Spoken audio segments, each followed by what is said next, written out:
presentation of the symposium, I'd like to invite Dr. Thein, the Director of Strategic Information at PSI Myanmar, to come up and speak. If Jose is a road warrior for our Halloween symposium, then C2 is a wizard of data coming to us to speak about the important contribution of the non-formal private sector in Myanmar. Please. Thanks, Abby, for the introduction. Yes. So I'm here to talk about the contribution of the non-formal private sector. Because we all know that in malaria elimination, once you go into the easy-to-reach areas, then you find some places where the public sector or your formal sector cannot go. And there's always a private sector in that areas. So I would like to share you a story from Myanmar about the private sector work we have done.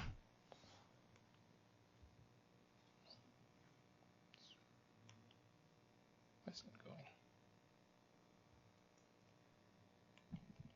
Oh. It's not responding. Yes, and this is my outline for presentation. Also, I'd like to tell you why do we work with the private sector, and what has been our impact, and what is their quality, and where are we right now with the private sector work we have done. So, why do we work with the informal private sector or non-formal sector? Because people usually wonder, do we really need to work with them at all? And the answer is, yes, we do. At least for a while. Because the thing is that, when you look at the malaria context and the context of our country here, it's not responding very well to my clicks. Yes. Yes. When you look at the context of our country, Myanmar is, as the previous speaker said, one of the 5 countries where the artemisinin resistance has been identified, and people are urging malaria elimination by 2030. And in our country, according to a very recent data shared by the Ministry of Finance and the Ministry of Health, about half of the sick people seek healthcare from the private sector. And that private sector is a combination between the formal and informal private sector. But when you go down to the remote area where the poor people live, well, as high as 32% of the sick people seek healthcare from the informal private sector. That's why we need to go. That's why we need to work with these people. So when we look at our footprint in the country, so PSI Myanmar has been working in Myanmar like more than 20 years. And we have been working with malaria since as early as 2003. Where we work with the private sector clinicians, general practitioners. So we have about 700 in the country in 2017. And we also have an addition in 2008 where we work with the community providers. And we have about more than 2,000 providers across the country. And in addition, we added non-formal providers into our network in 2012, and we have more than 9,000 of them trained across the country in 2017. And we also have working with the at-risk work site, as Kemi mentioned earlier, and we have about 117. So you may ask, what constitutes the non-formal providers in our country? So there are 3 categories, actually. So there are some itinerant drug vendors who have their drug supplies and go one village to another, treating the clients, but they may or may not have any formal training or qualifications. And then we have another category, the drug shops. They are quite different from the qualified pharmacies, which the shopkeepers who run these shops, they may or may not have any qualifications at all for drugs or training or treatment. And then we have another category, general retailers, as we call it. They are just sundry shops, but they do sell the drugs in our country. Well, in the remote area where everyone trying to find some drugs for the sick people, they find a market. So these are our three categories of non-formal providers. So why did we start working with these providers? In 2012, we have a nationwide outlet survey. We survey the private sector outlets for anti-malarials, because at that time, artemisinin resistance was recently identified, and we look at the use of oral artemisinin monotherapy in the country. And we found that oral artemisinin monotherapy is available in 70% of the private sector outlets. And only one provider, a single private distributor, has dominated the market with more than 70% market share for oral AMT. And ACT is only available at 4% of these private sector outlets. So we have decided, BSI has decided that we have to work with these providers to overturn that market. We have to replace these monotherapies across the country with the quality assured ACT. So what did we do about that? We ran a program called AMTR, that is artemisinin monotherapy replacement program. Essentially, we have to advocate NMCB and FDA to let us sell the drugs, the quality assured ACT, to these private sector providers through the distributor we have identified, so that we can replace or flood the market with ACT, so that monotherapy is phased out of the market. And then, after serious advocacy, we finally got a permission to sell that QACT to these private sector providers. So we established the supply chain, and we use that supply chain to distribute QACT across the country. And we have very good success with that for years. It started in 2012, and we have very good progress in 13, 14. So we finally got approval from NMCB to let these private providers do RDTs. You may wonder, it's quite the reverse. Why don't you do the test first and then treat? Well, it started with the treatment in our case, because they are selling the treatment anyway from the very beginning. So we started with the drugs, but the actual testing came later on in 2015. And then we also these do not happen without any intervention from PSI. So we have to do intensive behavior change communication, we call BCC, across the country to all these private sector providers. So we do it at the community level and also at the provider level. And also we did kids training, supervision, and performance-based incentive for these providers across the country. And annually we ran monitoring and evaluation processes for these providers. We ran the outlet surveys, we ran the household surveys, and we did mystery client visits to these providers, and we follow up the positives from these providers. So if you look at our coverage with the program in 2017, you can see that we have covered pretty much of the country. So we've covered 115 townships out of 330 with intensive PCC activities. And we have trained and supported more than 9,000 providers across the country. But the distribution of QACT, which is subsidized, it covers the whole country, because we are working with the national distributor. So the QACT actually reaches all over the country rather than these 115 townships. It is these 115 townships where the RTTs activities and the intensive PCC activities are limited. So you may ask, what has been the impact of our interventions? Did they really work? Yes, they did. Here, you can see it. Here in the 2012, that's the start of our program. The availability of oral AMT is as high as 67%. And then in 2013, it's 48.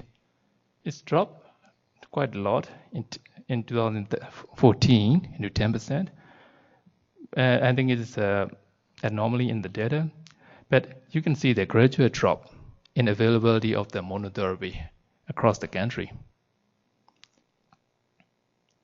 And you can see it in the comparison area of a similar drop. The comparison area is the area, it's the white area you have seen in my previous map. So these are the areas adjacent to our intensive PCC activities. But they also see some improvement in the availability because we have flattened the market. I have not told you that earlier, but we have flattened the market with very highly subsidized ACD. We subsidize the QA-ACD so much so that these QA-ACD, the full cost as low as partial tools of RAMT. That's why people are switching to QA-ACDs. So you can see the drop, and that is stalled in 14 and 15, and then we decided to expand the program into these areas as well in late 2015, after with all the RTD testing as well. So you can see further drop in 17, 16, and 17. So the same thing, and more dramatic with the QA-ACDs. So you can see very low availability of QA-ACD in 2012. It rise to 62% in 2013. It rise further in 2014, and there's some gradual drop over the years. Because with the malaria declines, these providers are no longer storing any anti-malarials anymore. So you can see the drop. It's not about the resurgence of RAMG, but the general decline in malaria cases. And you can see the comparative change in the comparison area, and you can see the surge in the availability of QA-ACD after we expanded into these areas as well. So this is about the drug supplies and QA-ACD. And what about the RTT testing? So this requires more expertise. Of course, testing people, taking their blood takes a lot more expertise than selling them drugs. So we started small in 2015, but it rise gradually.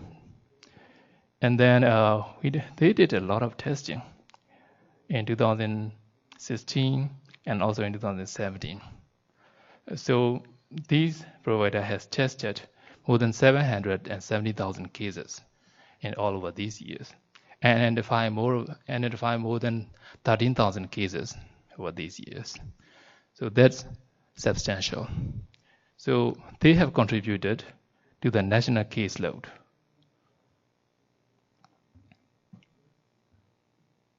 So the contribution, you can see the contribution, we started very small, and the contribution, so in 2016, they have contributed 5% of the national caseload for testing and 4.6% for positives. And in 2017, they have contributed up to 17% of the national testing and up to 9% of the whole positive cases across the country. So that's a lot. So we are looking at their impact, the magnitude, how they contributed. Now we are looking at another aspect of their service, the quality. How well they are doing. Are they following the procedures? Are they really qualified to do these things, and so on? So we do have some quality assessment of these providers because we ran monitoring evaluation. So we run the mystery client surveys, for example. So our staff, my staff, they will visit these shops, they will visit these providers as a friend of a local people who said, oh, I have a fever, can you get some treatment, or can you get some drugs from your shop, and so on. They are mystery clients.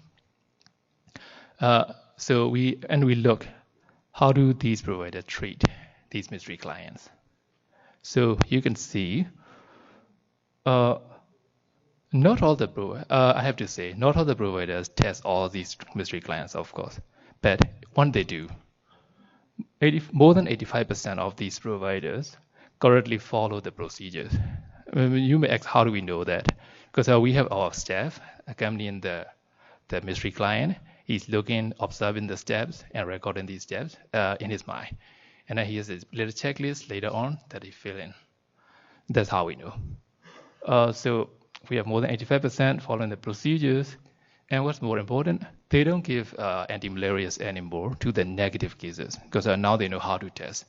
So they give other drugs. So that save ACD, that also reduce ACD use. And how about the clients? We did some follow-up to the client as well, because we know where the positives are. We know that we have the records from these providers. So we ran some follow-ups to these positive clients as well. And we have found that if the clients can, well, we can only check those who can recall receiving the drugs. Among these clients, more than 85%, they finish the course, the full course of the drug. So I would say that is satisfactory. And also, we have ran some automated routine data quality assurance systems using DHIS2. We introduced that system called Health Network Quality Improvement System, HNQIS, in 2017. And our staff assessed these providers, more than 4,000 providers using that system, Android-based tablets, are in 2017. And most of the providers fall either into category A or category B, which essentially says they are satisfactory in terms of quality, in terms of care. Only 8% of them fall into the category C. And we are also using the mobile technology, like Jose presented earlier. We use DHIS2 for the provider reporting as well. So we have data from the HNQIS, and we also have data, the routine data from these providers enter into our system so that we can see how well these providers are doing. At the same time, how are they performing on the RDG numbers, so that we can pinpoint the providers where they may not be very well qualified to do the test, but they are doing a lot of tests anyway. So we can focus on these providers and do some refresher trainings and intensive supervision so that their quality can be improved. And here's the little data flow chart of how it's happening in BSI Myanmar. We are currently still doing a parallel system with the paper form as well, because we cannot collect data electronically from all these providers at the same time at the moment.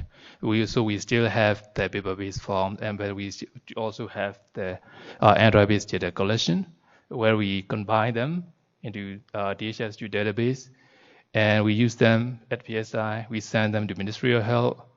They also analyze the data, and they are also using data for planning, as well as we use them for feedback to our own staff.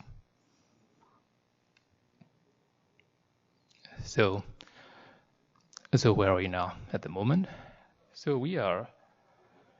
So now we know from these findings and facts that the non-formal sector is quite large in our country, and they have a huge potential to reach the underserved population in remote area and so on. And their testing and treatment quality is reasonably high. And their data, the testing data, routine data, is reaching the national system through PSI.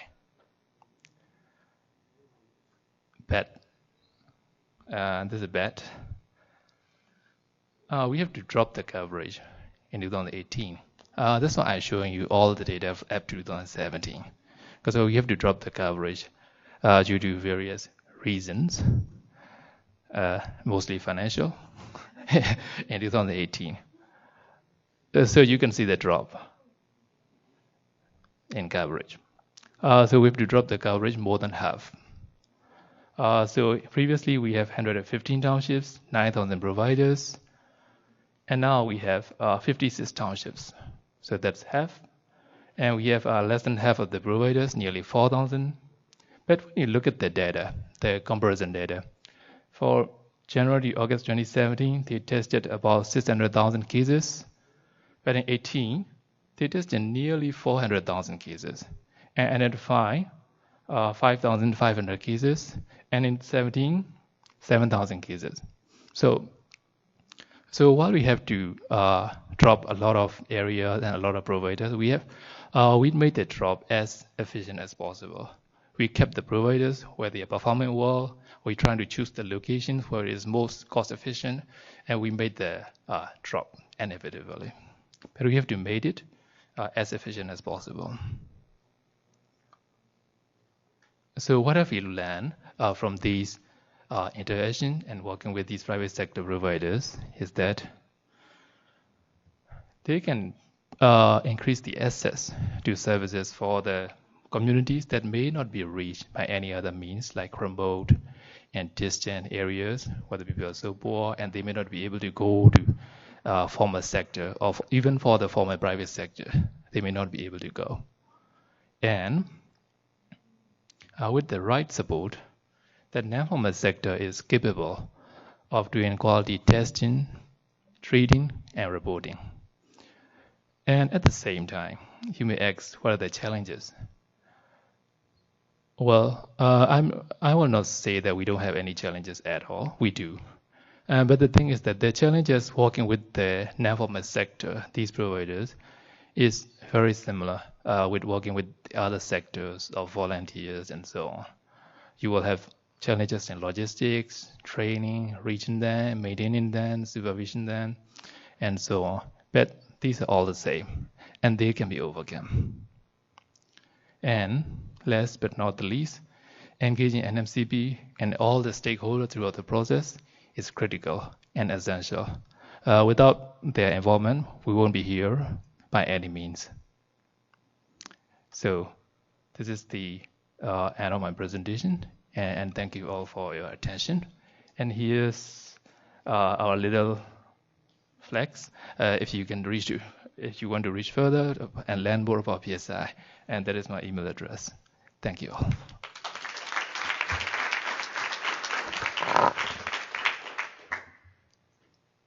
Thank you very much, C2. Jamie, I'm not sure how much time we have left, but if there are any questions, please come on up to the mic.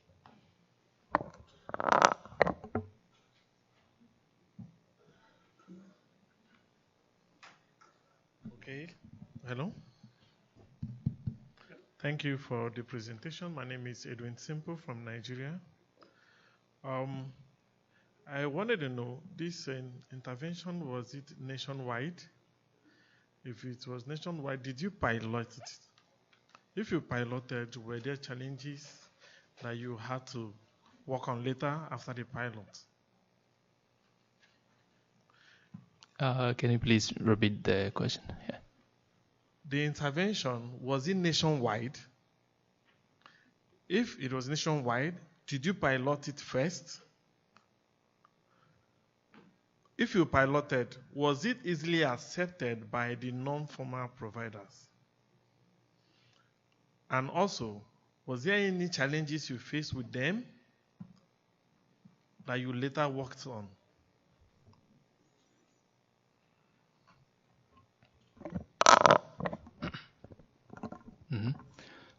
Yes, if I may rephrase your question, you were asking if our intervention is nationwide, how do we assess the non-formal providers?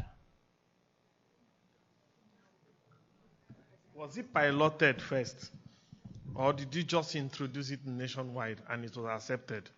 Was it piloted within a little particular state or a district before fully introduction? Oh, I see. So initially in 2012, we started working with these providers. So we do have some pilots, little pilots in the system, and in engaging these private sector providers, we have our own staff who are assigned into these areas, and they do the mapping of the providers, and they are working in these villages and the areas, and they are engaging with these providers, whether they want to join our program, whether they are interested, and if they do, they are in our system.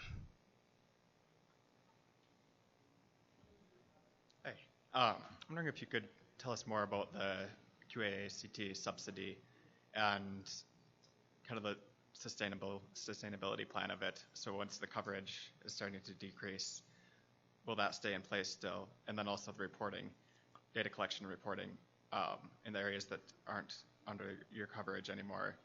Will the surveillance system stay in place? Basically, I'm asking, once that goes away, will you be able to monitor ACT availability still? Yes, with the subsidies, there's always a question of sustainability. Our project was done in the sense that we have to replace monotherapy from the market very quickly. So we flooded the market with huge subsidy of QACT, and we do not envision that to sustain over forever. We just want to maintain a reasonable level so the oral AMD is flattened out of the market, and we also work with FDA to ban oral AMD from the market.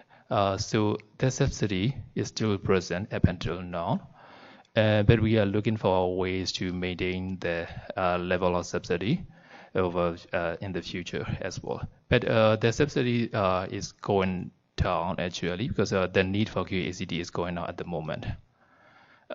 But for surveillance system, well, when you stop the support, you basically cut off the surveillance for these areas. There's no way to continue surveillance if you are not supporting them, supporting these areas.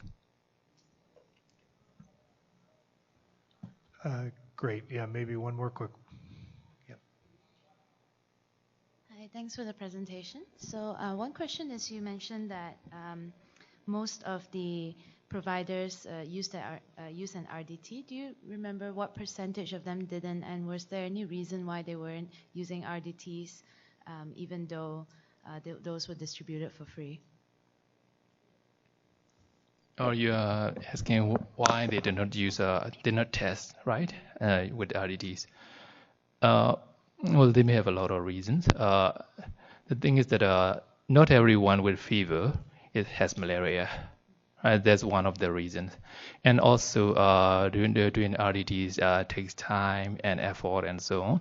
And so not all the providers are willing to do that for every single person appearing in their doorsteps or shops.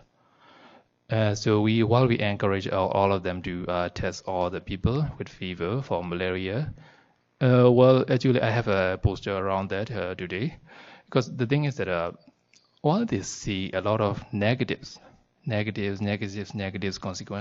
sequentially, they lose the motivation.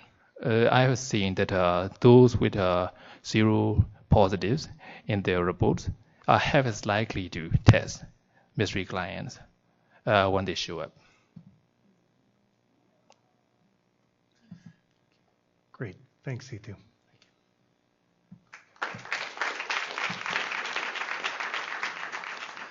Great. Well, I'd like to thank my co-chair who had the wherewithal to wear her mask the entire time, unlike myself. I'd like to thank our four speakers. Great talks. You make it sound easy. We all know it's not, but I hope the audience learned a lot. And thanks to the audience for staying late on Halloween in New Orleans. This is like a national holiday down here, so please go out and check out the costumes and enjoy. Thanks very much.